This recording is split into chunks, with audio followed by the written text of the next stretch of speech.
जानता हूँ, मैं जहां भी रहा सम्मान के साथ रहा और जब तक जीऊंगा सम्मान के साथ जीऊंगा की बात है। देखो, चुनाव को चुनाव रहने दो, इसे मैदान जंग ना बनाओ। बाकी जो उस समय भारतीय जनता पार्टी के साथ वोट था, उनमें से 1.25 लाख वोट मेरे साथ आ रही है।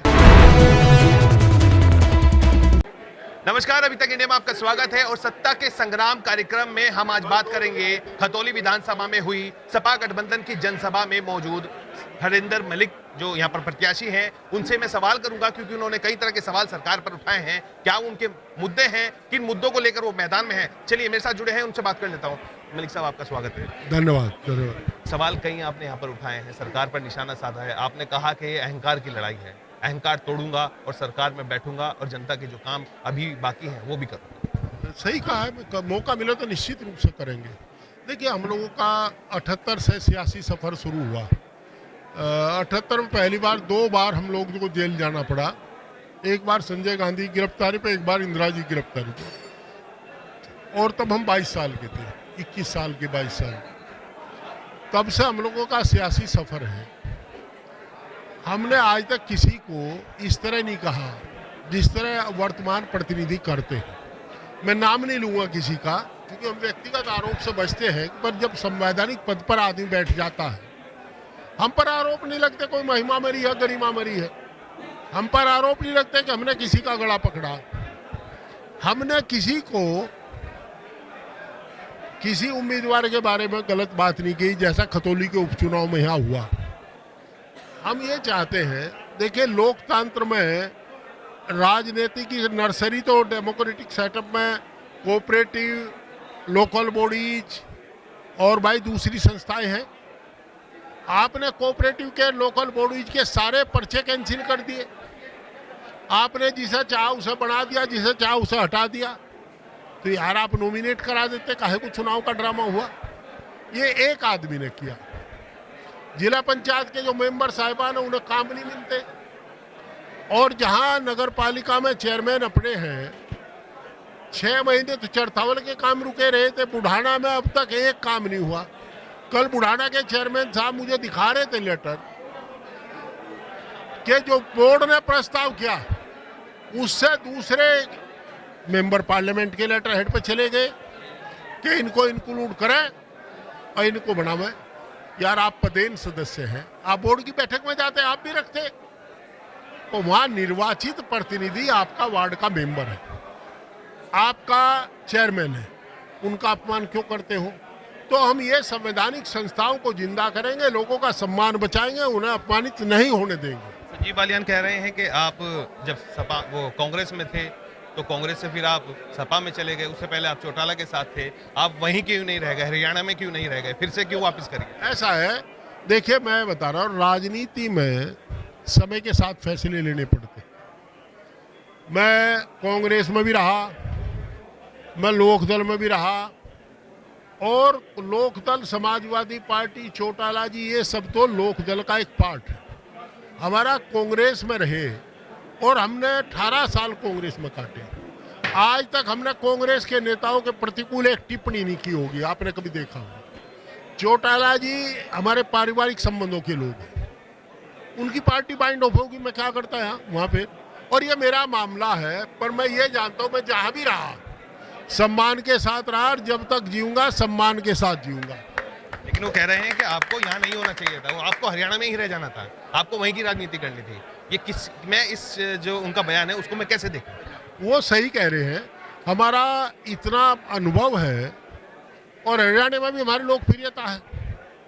हम हरियाणा में रहे, राजस्थान में रहे, दिल्ली में रहे, यूपी में रहे, हमारे लिए जहाँ किसान का बेटा हल चलाता है, पसीना बहाता, मजदूर का बेटा सड़क पर पत्थर तोड़ता, वो हरिंदर मलिक को याद करता है। आपने कहा कि लाल खत पकड़ाए जा रहे हैं, चुनाव से पहले लाल खत पकड़ाए जा रहे हैं, डरने की जरूरत नहीं है। किस तरह का खौफ? मैं आपको बताऊं, मुझे अभी अभी सूचना किसी साथी ने दी, कुछ लोगों को जिला बदर क्या कहा है। मैं पहले उसे कंफर्म कर लूं, तब उसके बारे में बात करूं। कुछ सूचना जो आपने बताई थी कि जो जगह जगह लोगों को डराने का काम किया जा रहा है, उनको अपने पक्ष में वोट दिलाने का काम किया जा रहा है, डरने की जरूरत नहीं है। किस तरह का डर है, किस तरह की बात है जो विपक्ष की जो वोटों में सेंधमारी होने का कोई खतरा है क्या? हमारे यहाँ कोई खतरा नहीं, ना कोई डर रहा। बात कग गए तो रोए था, ढोर नहीं मरता।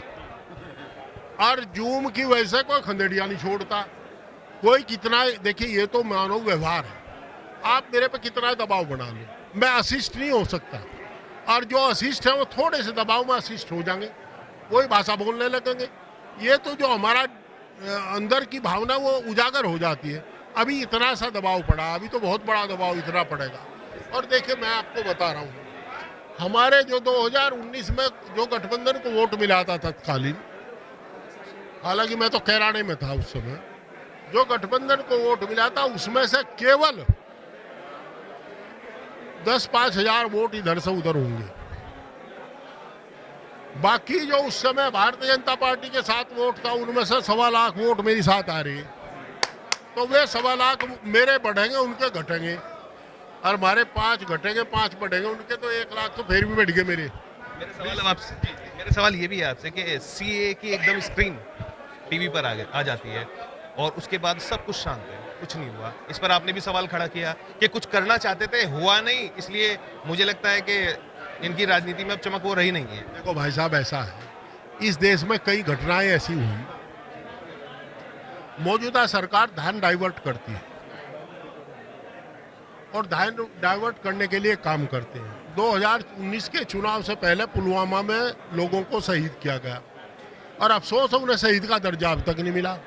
और मैं नहीं कह रहा, इनके जो गवर्नर थे वहां, उन्होंने कहा है प्रशासनिक गलती से इन नौजवानों की जान गई है, और उन्होंने तथ्यात्मक सबूत पेश किए, तथ्य पेश किए कि ऐसे सेंसिटिव क्षेत्र में इनकी एयरलिफ्टिंग क्यों नहीं हुई। जब उन्होंने हेलीकॉप्टर मांगे तो उन्हें हेलीकॉप्टर क्यों नहीं दिए।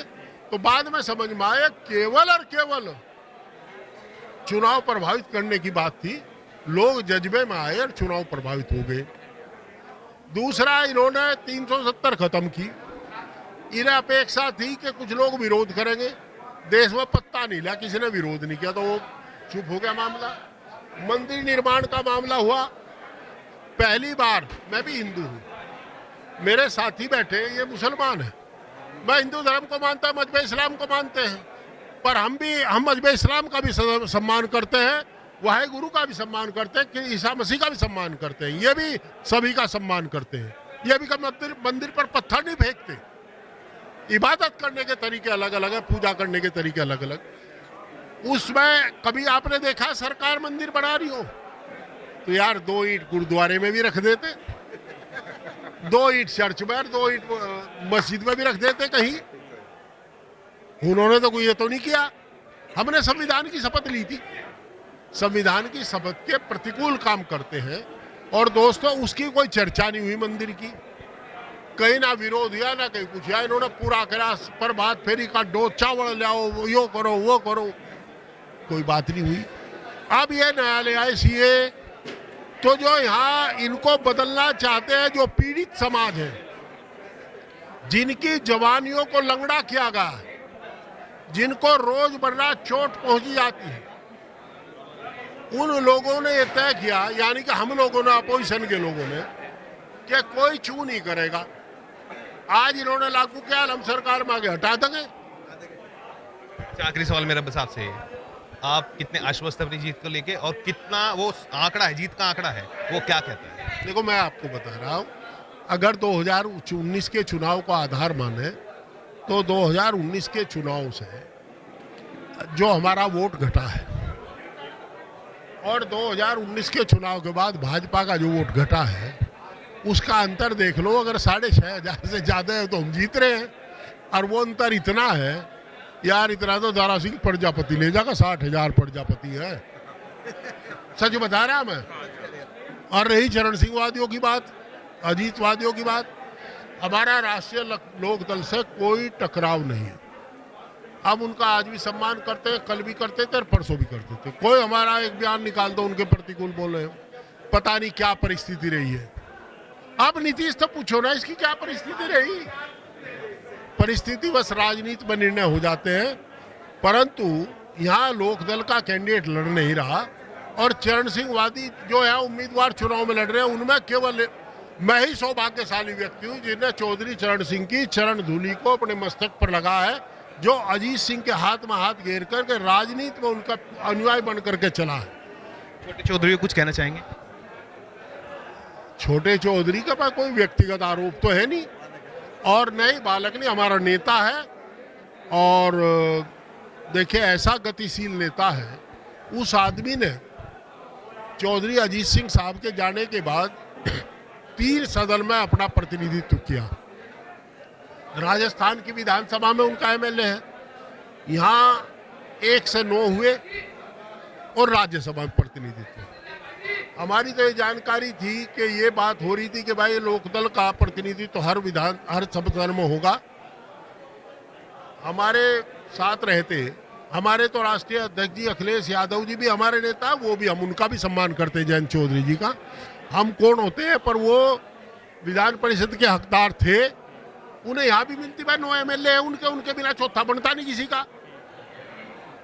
अखिलेश यादव कह रहे थे कि चंदन सिंह चौहान जो हैं वो उन्हीं की पार्टी में थे, राष्ट्रीय लोकदल में चले गए, अब उनको टिकट दे दिया, यानी कि उनके साथ धोखा हुआ है कहीं ना कहीं, ऐसा करना नहीं। अखिलेश यादव जी ने यहाँ एक बहुत स्पष्ट बात कही थी कि मेरी जयंत चौधरी जी से बात हुई है, और जयंत चौधरी जी का मैंने इंटरव्यू देखा है, उन्होंने भी ये कहा कि हमारे संबंध पारिवारिक हैं, एक दूसरे पर की कोई आलोचना नहीं करते। जब नेता ही नहीं करते, हम कौन है भाई? हम उनका सम्मान करते हैं, और सभी चरण सिंहवादियों से अनुरोध करते हैं, प्रार्थना करते हैं कि जिस आदमी ने बेईमानी से 2019 में बागपत और मुजफ्फरनगर का ये बदला था नतीजा, उनको सजा देनी चाहिए। और अब की बार हम खुशकिस्मत होंगे कि अगर हमने उस हार का बदला ले लिया 19 की, तो निश्चित रूप से स्वर्गीय आदरणीय चौधरी अजीत सिंह जी को हमारी तरफ से हार्दिक श्रद्धांजलि होगी, और बहुत बड़ी श्रद्धांजलि होगी। पार्टियों के प्रत्याशी जो हैं उनको कोई संदेश देना चाहिए? किसे जी? विपक्षी पार्टियों के जो प्रत्याशी हैं, अन्य प्रत्याशी। एक ही बात है, देखो चुनाव को चुनाव रहने दो, इसे मैदान जंग ना बनाओ, ये घटिया बात ना करो। जीतेंगे हम, चुनाव बना लो या कुछ और बना लो। चलिए, बहुत बहुत धन्यवाद हमारे साथ जुड़े रहने के लिए साहब आपका। तो ये दावा कर रहे हैं कि जीत का जो आंकड़ा है वो इतना जबरदस्त है कि शायद उनको खड़ा भी नहीं होना चाहिए था, क्योंकि इस समय राष्ट्रीय लोकदल का भाजपा में जाने का उनको फायदा होता हुआ दिखाई पड़ रहा है। अपने सहयोगी कुमार आशीष के साथ, अरविंद सैनी के साथ, खतौली से दीपक बस, अभी तक इंडिया।